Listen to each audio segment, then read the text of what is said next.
আগরতলায় ইসকনের জমকালো রথযাত্রার প্রস্তুতি তুঙ্গে। আগামী 27শে জুন আগরতলা শহরে অনুষ্ঠিত হতে চলেছে ইসকনের রথযাত্রা। প্রতি বছরের মতো এবারও জগন্নাথ, বলদেব ও সুভদ্রার রথযাত্রা ঘিরে উৎসাহ তুঙ্গে। পূর্বাশা প্রাঙ্গণ থেকে শুরু হয়ে সুসজ্জিত রথ নগর পরিক্রমা করবে। ইসকন আগরতলার উদ্যোগে এবার জমকালো আকারে পালিত হতে চলেছে রথযাত্রা উৎসব। বৃহস্পতিবার 27শে জুন বিকেল 3টায় পূর্বাশা প্রাঙ্গণ থেকে সূচনা হবে রথযাত্রার। থাকছে এক সংক্ষিপ্ত উদ্বোধনী অনুষ্ঠান, যেখানে উপস্থিত থাকতে পারেন রাজ্যের মুখ্যমন্ত্রী প্রফেসর ডক্টর মানিক সাহা সহ অন্যান্য ভিআইপিরা।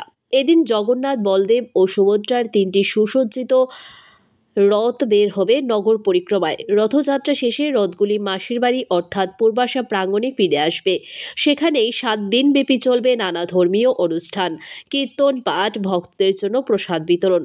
রথযাত্রা উপলক্ষে কাঠ দিয়ে 3টি রথ তৈরি হচ্ছে সরকারি নির্দেশনা মেনে।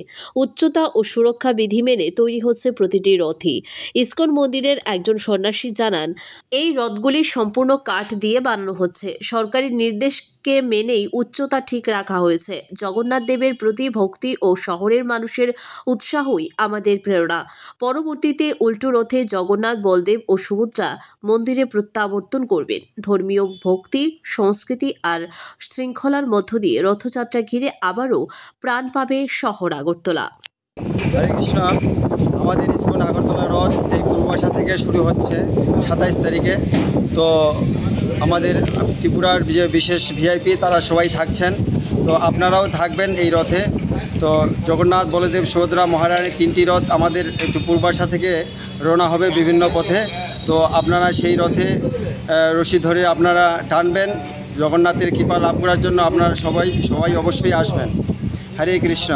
তারপর এখানে আমাদের রথ ফিরে আসার পরে পূর্বাশায় আমাদের মাসির বাড়ি তৈরি করা হয়েছে।